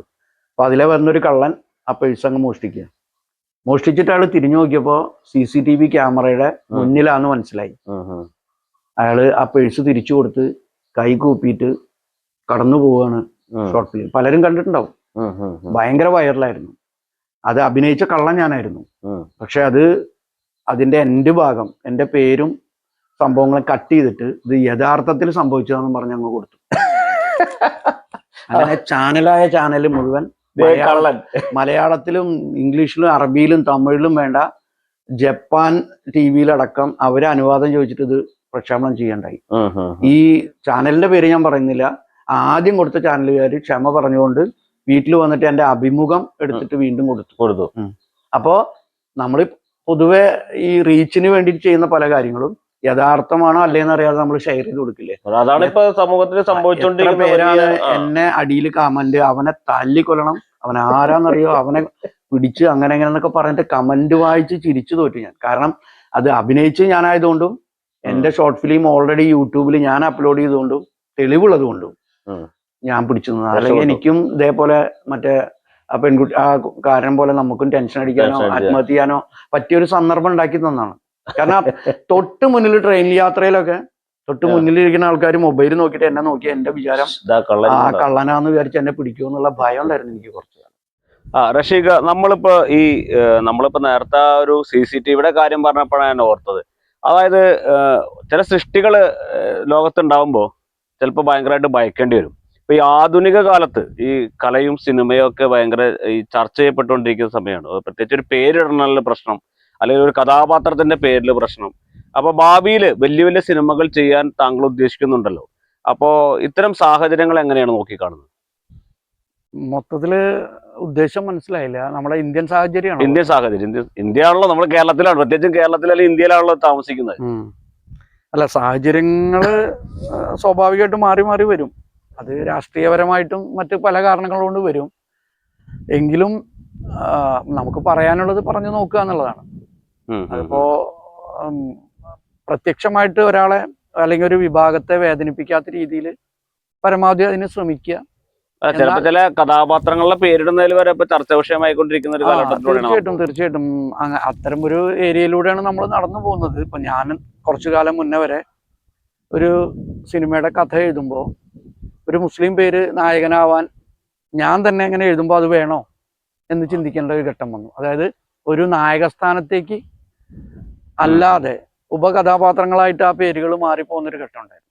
അത് കാലങ്ങളായിട്ട്, അല്ലെങ്കിൽ കുറച്ചു കാലങ്ങളായിട്ട്, പണ്ടൊക്കെ നിങ്ങൾ ശ്രദ്ധിച്ചിട്ടില്ലേ, ഒരു ആചാരൊക്കെയാണ് ഒരു സിനിമയിലെ ഏറ്റവും പ്രധാനപ്പെട്ട ഒരു സ്ഥലം, ഒരു കണ്ടന്റ് പറയുന്ന ഒരു ഘട്ടം വന്നിരുന്നത്. ബാലൻ കെ നായരൊക്കെ ഹാജിരായിട്ടുള്ള സമയത്ത് അദ്ദേഹം അത് നേരെ മറിച്ച് അത് കഴിഞ്ഞപ്പോ പിന്നെ വില്ലനായിട്ട് പരിണമിച്ചു. ഒരു മുസ്ലിം കഥാപാത്രം പ്രധാന വില്ലനായിട്ട് മാറുന്ന ഒരവസ്ഥകൾ ഉണ്ടായി. അതിനുശേഷം വീണ്ടും ഇതാ പല ഏരിയകളിലും അത്തരം സിനിമകള് ജനങ്ങൾ കണ്ടു തുടങ്ങി. ഇതിങ്ങനെ മാറിക്കൊണ്ടിരിക്കുന്നേ, സാഹചര്യങ്ങൾ മാറിക്കൊണ്ടിരിക്കും. ഇതിങ്ങനെ സാഹചര്യങ്ങൾ മാറിക്കൊണ്ടിരിക്കും. പിന്നെ അവര് മറ്റൊരു വില്ലന്മാരാവും, ഇവര് നായകന്മാരാവും. ഇതിങ്ങനെ മാറിക്കൊണ്ടിരിക്കും. അത് നമ്മളത് മൈൻഡ് ചെയ്യില്ല, നമ്മളിങ്ങനെ മുന്നോട്ട് പോകുന്നതാണ്. നമ്മൾ സാഹചര്യങ്ങൾക്കനുസരിച്ച്, അല്ലെങ്കിൽ ശക്തമായ കഥാപാത്രങ്ങള് ഈ ഒരു കാസ്റ്റിലുള്ള പേര് വേണമെന്ന് നമുക്ക് നിർബന്ധം തോന്നുന്ന സമയത്ത് അത് തന്നെ ആ സമയത്തെ കുറിച്ച് ചിന്തിക്കുക. നമ്മളപ്പോ അതിടും, അവര് വേണം തോന്നിയ. ഇപ്പൊ റഷീഖ് ഇപ്പൊ ചെയ്ത 3 സിനിമകളും ഒരു നമ്മളെല്ലാവരും വിചാരിക്കുന്ന അല്ലെങ്കിൽ മനസ്സിലുള്ള ഒരു ആഗ്രഹം എന്ന് പറഞ്ഞാൽ വലിയ സിനിമ ചെയ്യുക, വലിയ ക്യാൻവാസിൽ സിനിമ ചെയ്യുക. ഇപ്പൊ ഈ 3 സിനിമകളും എനിക്ക് തോന്നുന്നു വലിയൊരു ബഡ്ജറ്റ് ഒന്നും അത്ര ചെറിയ ബഡ്ജറ്റിലൊക്കെ ചെയ്ത സിനിമകളാണ്. അപ്പൊ നമ്മൾ ഇനി വലിയ ബഡ്ജറ്റ് സിനിമകൾ ചെയ്യുമ്പോൾ, വലിയ ക്യാൻവാസിൽ സിനിമ ചെയ്യുമ്പോൾ ആ ഒരു മോഹത്തിലേക്കാണല്ലോ പോകുന്നത്. അതിന്റെ ഒരു തയ്യാറെടുപ്പുകൾ എങ്ങനെയൊക്കെയാണ്? അടിസ്ഥാനപരമായിട്ട് ബഡ്ജറ്റ് ഒക്കെ ഒന്നാണ്. ക്യാമറ വേണം, ലൈറ്റപ്പ് വേണം, അതിനുള്ള എല്ലാ ഫെസിലിറ്റിയും വേണം, എഡിറ്റ് ചെയ്യണം, ഡബ് ചെയ്യണം, മ്യൂസിക് ചെയ്യണം, എല്ലാം ഒന്നാണ്. അത് വലുതായി മാറുന്നത് വലിയ ആർട്ടിസ്റ്റുകൾ വരുമ്പോഴാണ്. അല്ലാതെ പ്രാഥമികമായിട്ടുള്ള ഘട്ടം മുഴുവൻ ഒരേ ബഡ്ജറ്റ് ഏകദേശം ഉണ്ടാവുക. നമുക്കത് മാറ്റാനൊന്നും പറ്റില്ല. ഇപ്പൊ എഡിറ്റ് ചെയ്യുന്ന ആൾക്ക് 5 ലക്ഷത്തിന് എഡിറ്റ് ചെയ്യണവൻ 1.5 ലക്ഷത്തിന് എഡിറ്റ് ചെയ്യുന്നു പറഞ്ഞാൽ സാധനം മാറും. അപ്പൊ നമുക്ക് ഔട്ട് കൊടുക്കുന്നതൊക്കെ എല്ലാ അർത്ഥത്തിലും കറക്റ്റ് ആയിരിക്കും. അത് വലുതാവുന്നത് വലിയ വലിയ ആർട്ടിസ്റ്റുകൾ വരുന്നതുകൊണ്ടാണ്. അല്ലാണ്ട് ചെറിയ സിനിമ വലിയ സിനിമ ഒന്നും ഇല്ല. കാരണം മൊബൈൽ ഫോണിൽ എടുക്കുന്ന എന്നൊക്കെ പറയുന്ന ഘട്ടമല്ല ഞാൻ പറയുന്നത്. മൊബൈൽ ഫോണിൽ കോവിഡ് കാലത്തൊക്കെ ഫഹദിന്റെ ഒക്കെ സിനിമ മൊബൈൽ ഫോണിൽ അല്ല, അതില് പക്ഷെ അതിന്റെ എഫർട്ട് ഒക്കെ ഒന്നാണ്. നമ്മളിപ്പോ എന്തില് ചിത്രീകരിക്കുന്നു അതിന്റെ പൈസ മാത്രമേ വ്യത്യാസം വരുള്ളൂ. പക്ഷെ അതിനും അതിൻ്റെതായ ലൈറ്റപ്പും പരിപാടികളൊക്കെ വേണ്ടി വരും. അപ്പൊ വലിയ വ്യത്യാസമൊന്നുമില്ല. ഇനി വലിയ സിനിമ വരും, നമ്മളൊക്കെ ആഗ്രഹിക്കുന്നത് വലിയ വലിയ ആർട്ടിസ്റ്റുകളെ വെച്ച്, അപ്പോഴാണ് വലിയ സിനിമയായി മാറുന്നത്. സിനിമാ താരങ്ങൾ മാറുമ്പോൾ അതിനുള്ള ഫെസിലിറ്റി, അവർക്കുള്ള ഫെസിലിറ്റി ഒക്കെ മാറുമ്പോൾ ഉപകഥാപാത്രങ്ങളും മാറി വരുമ്പോഴാണ് നമുക്ക് വലിയ സിനിമയായിട്ട് മാറുന്നത്. അല്ല ഇപ്പൊ പണ്ടത്തെ പോലെ ഇപ്പൊ ഇന്ന ആളെ വെച്ച ഇതിലെ സിനിമ ഓടുള്ളൂ, അല്ലെങ്കിൽ മോഹൻലാലേട്ടനെ വെക്കണം, മമ്മൂക്ക വെക്കണം, അല്ലെങ്കിൽ മുഖ്യധാര സിനിമ നായകന്മാരെ വെക്കണം, അങ്ങനത്തെ ഒരു കാലഘട്ടം മാറിയില്ലേ? ഇപ്പൊ നമ്മളെ സിനിമയുടെ ഉള്ളിൽ നമ്മൾ കൊടുക്കുന്ന ഒരു കാമ്പാണല്ലോ മെയിൻ ആയിട്ടുള്ള സാധനം. എക്കോ എന്ന് പറയുന്ന സിനിമ, അതിലെ നായകനെ അധികം കണ്ടവരൊന്നുമല്ല, സിനിമയിലുള്ള ആളാണ്, വളരെ കുറച്ച് സിനിമകളിൽ മാത്രമാണ്. സബ്ജക്റ്റിന്റെ, ഞാൻ ആ പേര് പറയാൻ കാരണം ആ സബ്ജക്റ്റിന്റെ അതിന്റെ ക്രിയേഷൻ, അതിന്റെ സബ്ജക്റ്റ്, ആ തിരക്കഥയുടെ ബലം, അത് അവതരിപ്പിക്കുന്ന രീതിയൊക്കെ വെച്ചുകൊണ്ട് ജനങ്ങൾ കാണുകയാണ്. അവിടെ ചെറുതോ വലുതോ നോക്കിയിട്ടല്ല. എത്ര സൂപ്പർ സ്റ്റാറുകളുടെ പടം പൊളിഞ്ഞു പോകുന്നു, ഇഷ്ടംപോലെ. എന്താ കാരണം? നമ്മൾ പറയുന്നത് ആത്മാർത്ഥമായിട്ട് ചെയ്യുകയാണെങ്കിൽ, സത്യസന്ധത കാണിക്കുകയാണെങ്കിൽ ആ പടം വിജയിച്ചിരിക്കും, ഉറപ്പാണ്. പക്ഷെ നമ്മള് ഇപ്പൊ ഏതൊരു ഡ്രൈവിങ്ങും അറിയാലോ, ആദ്യത്തെ ആയിട്ട് തോന്നണം. ഞാനിപ്പോഴും പഠിച്ചുകൊണ്ടിരിക്കുകയാണ്. നമുക്കറിയാം വലിയ സിനിമ തിരക്കഥ എൻ്റെ കയ്യിലുണ്ട്, നമുക്ക് അതിന് പാകപ്പെട്ട ഒരു പ്രൊഡ്യൂസർ വരികയാണ്, എനിക്കിതാ ഇങ്ങനെ വേണം എന്ന് പറയുമ്പോൾ അത് തയ്യാറാവുന്നവർ വേണം. നമുക്ക് ഈ അഡ്ജസ്റ്റ്മെന്റ് ഉള്ള ഇതിൽ ചെയ്യാൻ പറ്റുമെന്ന് ചോദിച്ചാൽ നമ്മൾ പിന്നെ നിവൃത്തിയില്ലാതെ ചെയ്യുന്നതാണ്, അല്ലാതെ നമ്മുടെ കുറ്റം മാത്രമല്ല. അല്ല, അത്തരത്തിലൊരു വലിയ പ്രൊഡ്യൂസർ വരട്ടെ, വലിയ സിനിമകൾ ഉണ്ടാവട്ടെ, തീർച്ചയായിട്ടും അത് തന്നെയാണ് എല്ലാവരും ശ്രമിക്കുന്നുണ്ട്. ഇവിടെ ഞാൻ കണ്ടെടുത്തോളം ജാട കാണിക്കുന്നവർക്ക് കൂടുതൽ സാധ്യതകൾ ഉണ്ട് ഈ മേഖലയിൽ. അങ്ങനെ ഉണ്ടോ? കുറച്ച് വലിയ സംഭവമാണെന്നൊക്കെ സ്വയം വരുത്തി തീർക്കുന്നവരുടെ അടുത്തേക്ക് അറിയാതെ നിർമ്മാതാക്കൾ വന്ന് പെടാറുണ്ടെന്ന് എനിക്ക് തോന്നിയിട്ടുണ്ട്. സത്യസന്ധത കാണിക്കുന്നവനെ അതങ്ങനെയാണ്, അത് പൊതുവെ. പക്ഷെ അത് വൈകി തിരിച്ചറിഞ്ഞോളും ആൾക്കാർ. അല്ല, ഈ അങ്ങനെ സിനിമാ മേഖലയിൽ എന്തെങ്കിലും ഒതുക്കപ്പെടലുകൾ എന്താ സംഭവം എന്ന് ചോദിച്ചാല്, ഞാൻ എന്ന വ്യക്തി, എനിക്ക് മറ്റൊരു തൊഴിലില്ല, എന്റെ ജീവിതമാർഗവും ഇതാണ്. ഈ സിനിമ വിജയിച്ചാൽ അടുത്ത വർക്ക് കിട്ടുമെന്ന് എനിക്കറിയാം. എന്നാൽ പലരും അത്യാവശ്യം സാമ്പത്തിക സ്ഥിതിയുള്ള, വേറെ എന്തെങ്കിലും വഴികളുള്ള, ഇതൊരു നേരം പോക്കായിട്ട് കാണുന്ന ആൾക്കാർ ഈ കൂട്ടത്തിലുണ്ട്. അവരിതിനെ എത്രമാത്രം ആത്മാർത്ഥത കാണിക്കുന്നത് എനിക്കറിയില്ല. അപ്പോൾ അത് തിരിച്ചറിയണം പ്രൊഡ്യൂസർമാര്. ആത്മാർത്ഥത ഇല്ലെങ്കിലും കാര്യങ്ങൾ നടക്കും. അതങ്ങനെ നടന്നോളൂ. അപ്പൊ ഈ തിരിച്ചറിവുണ്ടാവുന്നത് അടിസ്ഥാനം സബ്ജക്റ്റ് ആണ്. തിരക്കഥ ബലമുള്ളതാണോ എന്ന് ഇവർ നോക്കണം.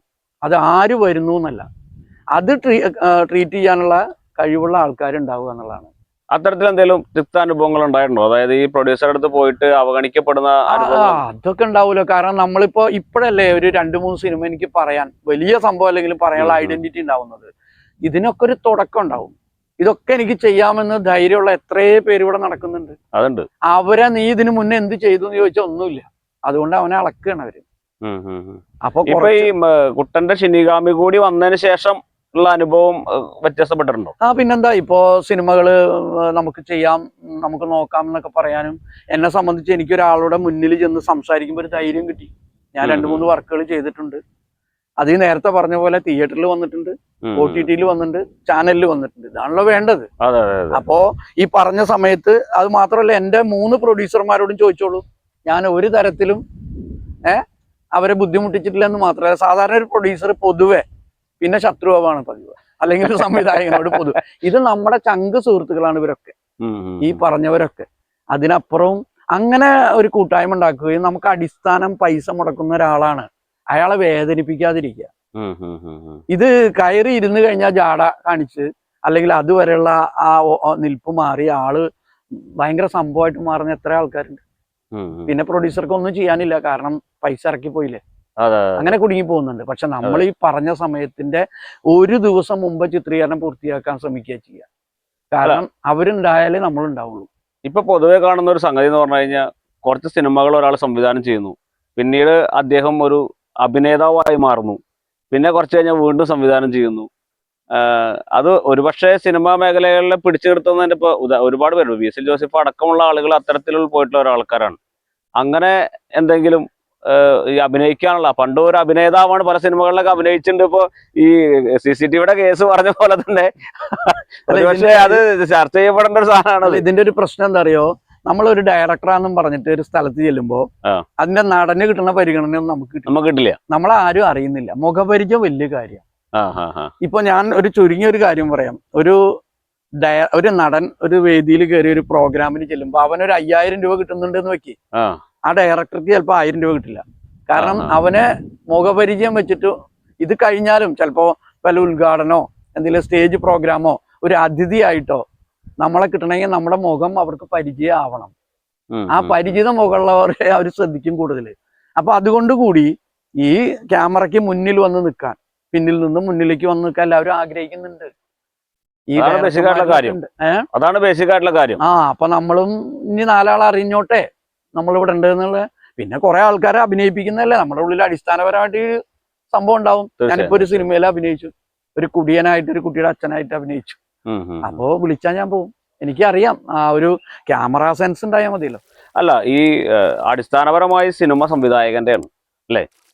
ബാക്കി പറയുമ്പോ നായകനാണ് ഇപ്പൊ ഇന്നാളുള്ള സിനിമ എന്നറിയപ്പെടുന്നെങ്കിലും അതിന് ബേസിക് ആയിട്ടുള്ള ഒരു നേരത്തെ പറഞ്ഞ പോലെ തിരക്കഥ മുതൽ സംവിധായകനാണല്ലോ ഇവരൊക്കെ ചെയ്യിക്കുന്നത്.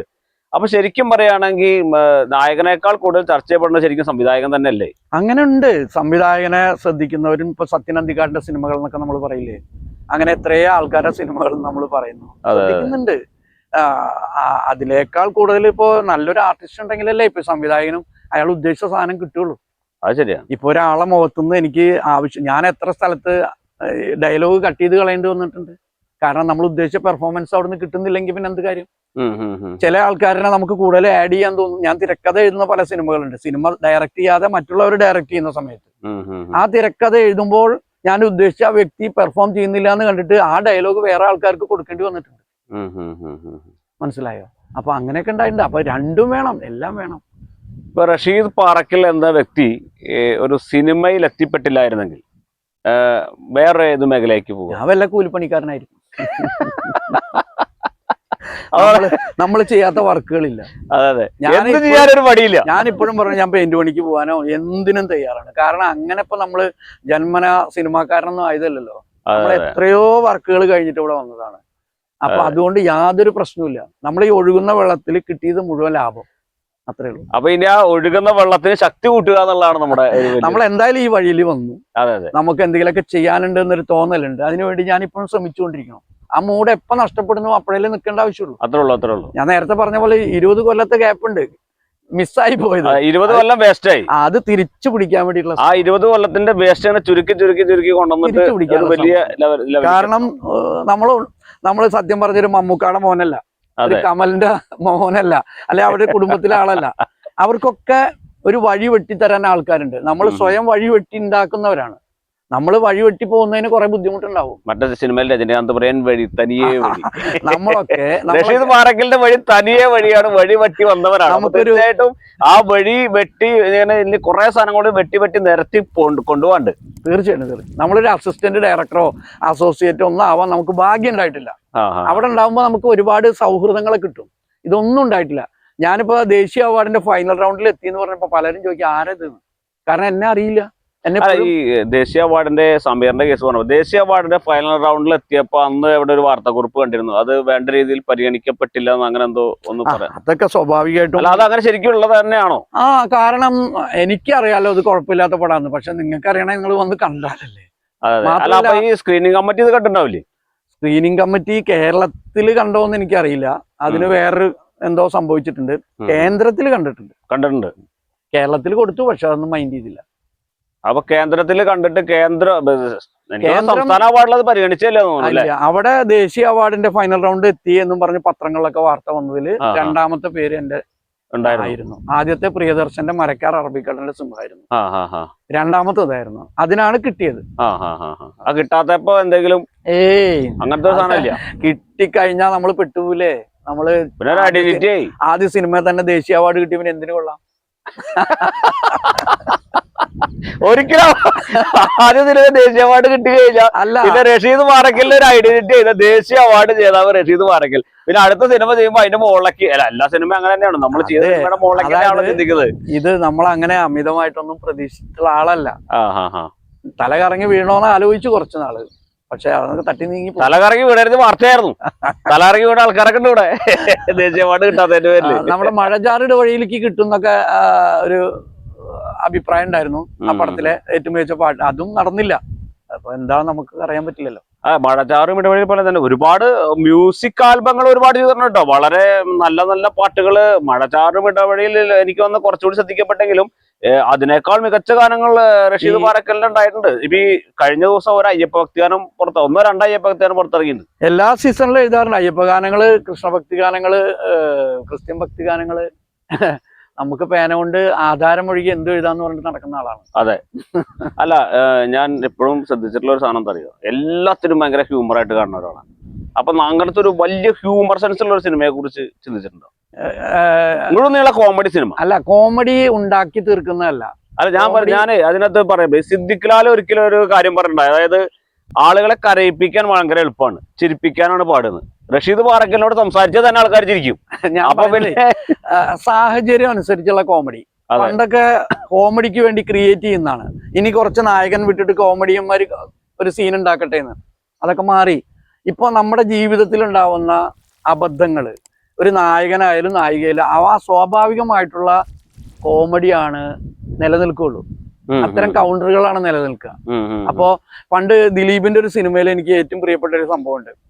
ആ സിനിമയില് നെടുമുടി വേണുവൊക്കെ ഉള്ളൊരു പടം.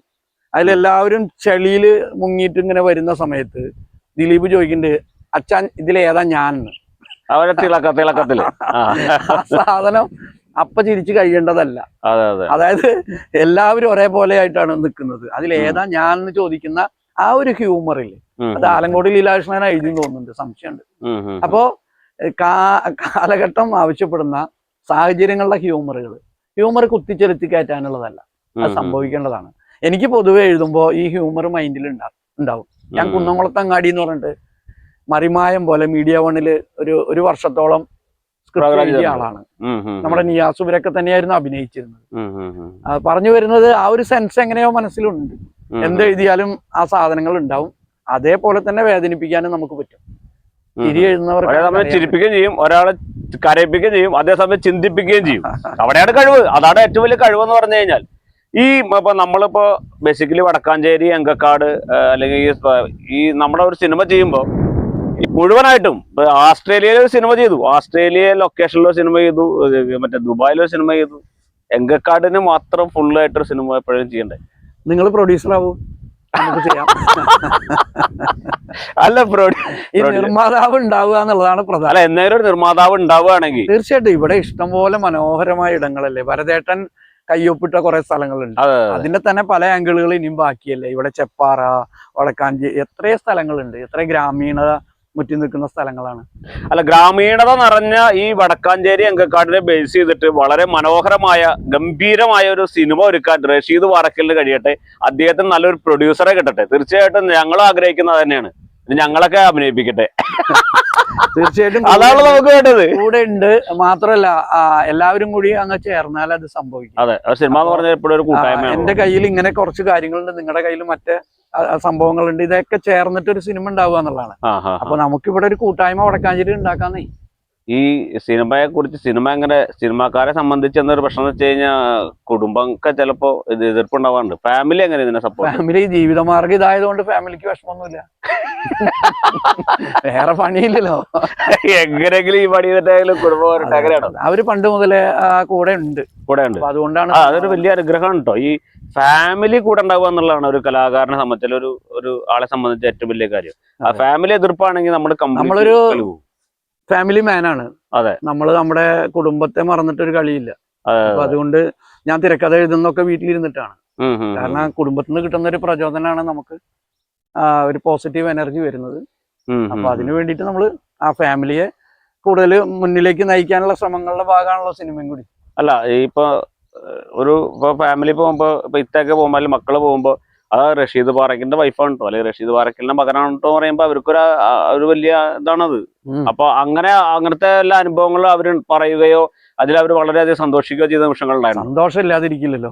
റഷീദ്, നമ്മളിപ്പോ ഈ ഫാമിലിയുടെ കാര്യം പറഞ്ഞില്ല. അപ്പൊ ഫാമിലി എപ്പോഴും നമ്മൾ ആഗ്രഹിക്കുന്നത് എന്ന് പറഞ്ഞു കഴിഞ്ഞാൽ, ഇപ്പൊ റഷീദ് പാറക്കലിന്റെ വൈഫ് അല്ലെങ്കിൽ റഷീദ് പാറക്കലിന്റെ മകൻ എന്ന് പറയുമ്പോൾ അവർക്കൊരു അഭിമാനം തോന്നുകയും അവർ വളരെ സന്തോഷത്തോടെ അനുഭവിക്കുകയും ചെയ്ത അനുഭവങ്ങൾ ഉണ്ടായിട്ടുണ്ടാവില്ല.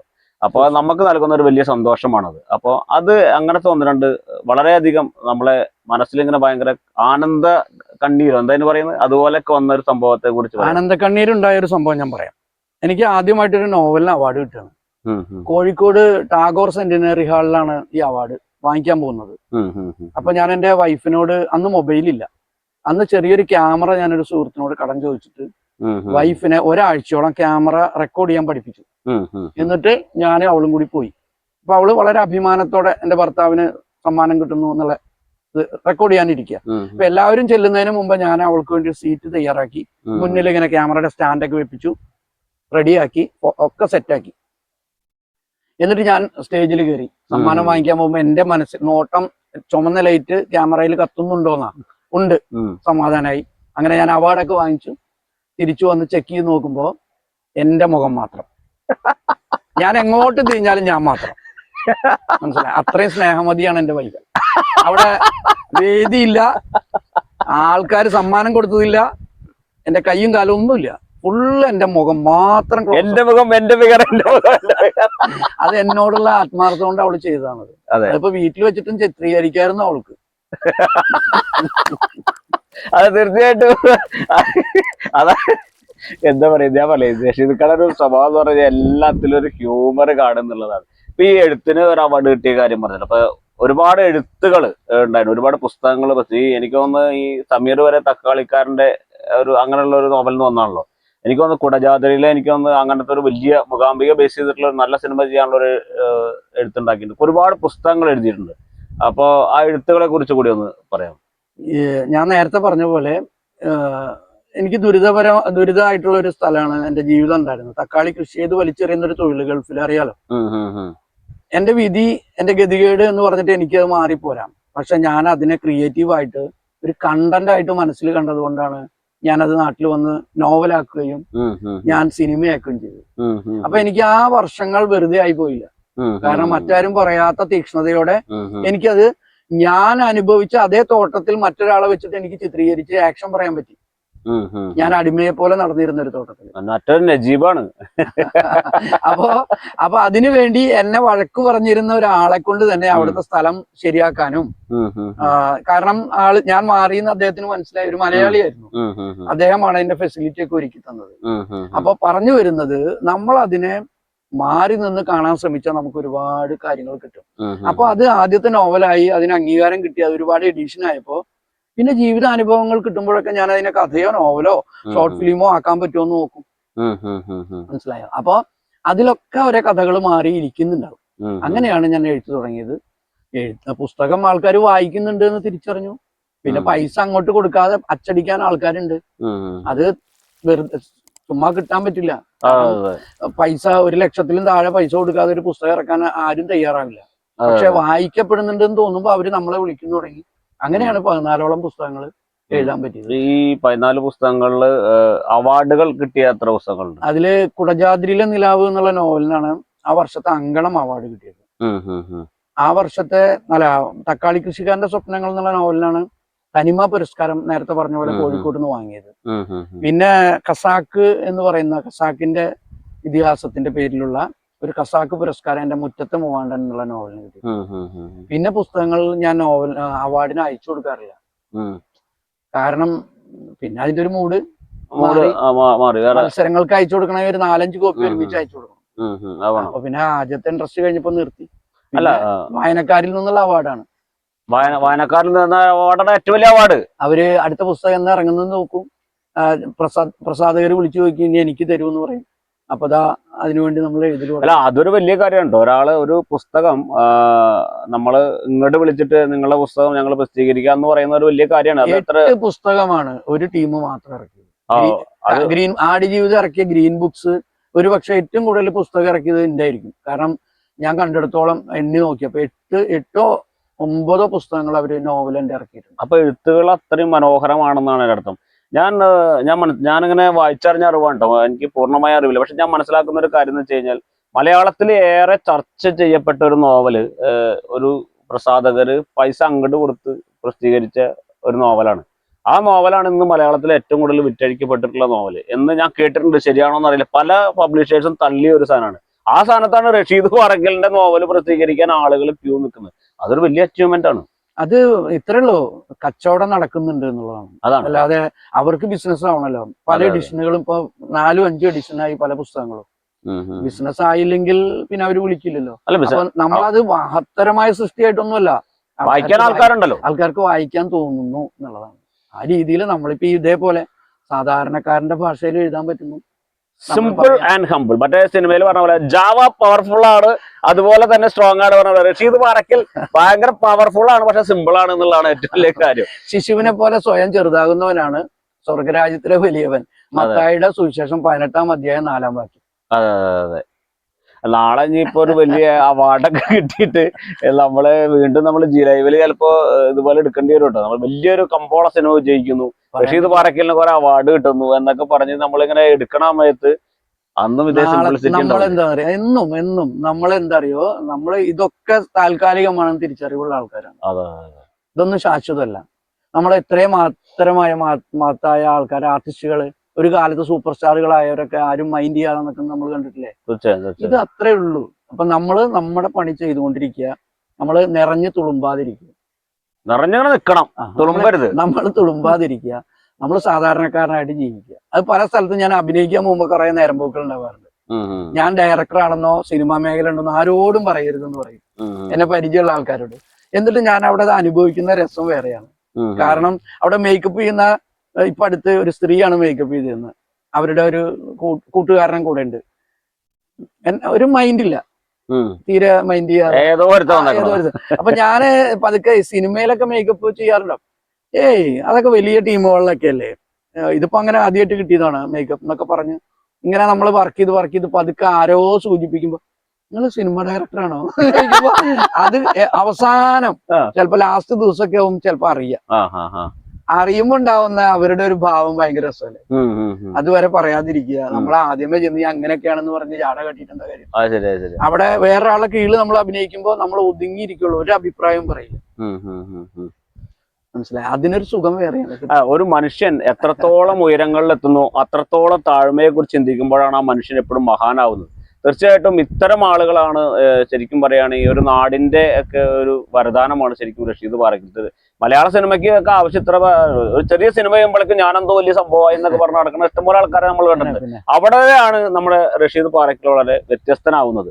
തീർച്ചയായിട്ടും ഇനിയും നല്ല സിനിമകൾ ഉണ്ടാവട്ടെ, നല്ല കഥകൾ ഉണ്ടാവട്ടെ, നല്ല ആവിഷ്കാരങ്ങൾ ഉണ്ടാവട്ടെ, നല്ല ഷോർട്ട് ഫിലിമുകൾ, നല്ല പാട്ടുകൾ എല്ലാം ഉണ്ടാവട്ടെ, അറിയപ്പെടുന്ന ഒരു വലിയ കലാകാരനായി മാറട്ടെ. ഇപ്പോഴും അറിയപ്പെടുന്നില്ല എന്നല്ല ഉദ്ദേശിക്കുന്നത്, ഉയരങ്ങളിൽ എത്തട്ടെ, ഉയരങ്ങളിൽ നിന്ന് ഉയരങ്ങളിലേക്ക് എത്തട്ടെ. ഈ നേരത്തെ പറഞ്ഞ പോലെ നമ്മുടെ മമ്മൂക്കേനൊക്കെ വെച്ച് ഒരു ഗംഭീര സിനിമ ചെയ്യാൻ റഷീദ് പാറക്കലിന് ഉടനെ തന്നെ സാധിക്കട്ടെ എന്ന് ആശംസിക്കുന്നു. ജി ലൈവ് മീഡിയയുടെ ഈ ഒരു പ്രോഗ്രാമിലേക്ക് ഇത്രയും നേരം സഹകരിച്ച റഷീദ് പാറക്കലിന് വളരെയധികം നന്ദി. വീണ്ടും വലിയ അവാർഡ് കിട്ടുമ്പോൾ ഞങ്ങൾ വീണ്ടും വരും. ഈ ആഗ്രഹവും ആത്മവിശ്വാസവും സ്ഥിരോത്സാഹത്തോടു കൂടിയ പ്രവർത്തനം, ഇതാണ് നമുക്ക് വേണ്ടത്. അറിയാലോ, ഈ മൂന്നും നമ്മുടെ കയ്യിൽ ഉഷാറായിട്ട് നിൽക്കുക. നമ്മൾ ഓരോ ദിവസവും ഇന്നലെ ചെയ്തതിനേക്കാൾ കൂടുതൽ ആക്റ്റീവായിട്ട് നമുക്ക് എന്ത് ചെയ്യാൻ പറ്റുന്നുള്ള സ്വപ്നം കാണുക. ധാരാളം കലാം പറഞ്ഞതുപോലെ നമ്മൾ ധാരാളം സ്വപ്നം കാണുക, പ്രയത്നിക്കുക. ഒന്നും നമ്മളെ പിന്നെ അന്വേഷിച്ചു വരില്ല, നമ്മൾ ശ്രമിക്കണം. അങ്ങനെ ശ്രമിച്ചാൽ നമുക്ക് എത്താൻ പറ്റാത്ത ഒരു ഇടമില്ല എന്ന് വിചാരിക്കുന്ന ഒരാളാണ്. Nothing is impossible.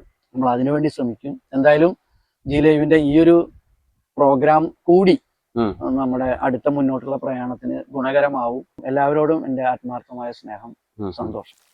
അപ്പൊ ഇത്ര നേരം നമ്മളോടൊപ്പം ഉണ്ടായിരുന്നത് റഷീദ് പാറക്കൽ, സിനിമാ സംവിധായകൻ, എഴുത്തുകാരൻ, പാട്ടുകാരൻ, അഭിനേതാവ് തുടങ്ങിയ ഒട്ടേറെ മേഖലകളിൽ നമ്മളോട് ഒപ്പം സഞ്ചരിക്കുന്ന വളരെ ലളിതനായ, വളരെ സിമ്പിൾ ആയിട്ടുള്ള ഒരു മനുഷ്യനാണ്.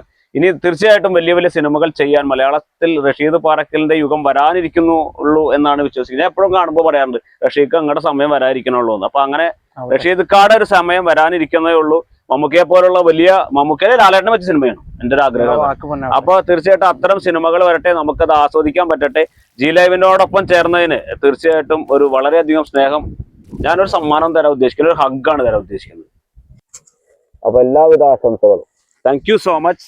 നന്ദി, നമസ്കാരം.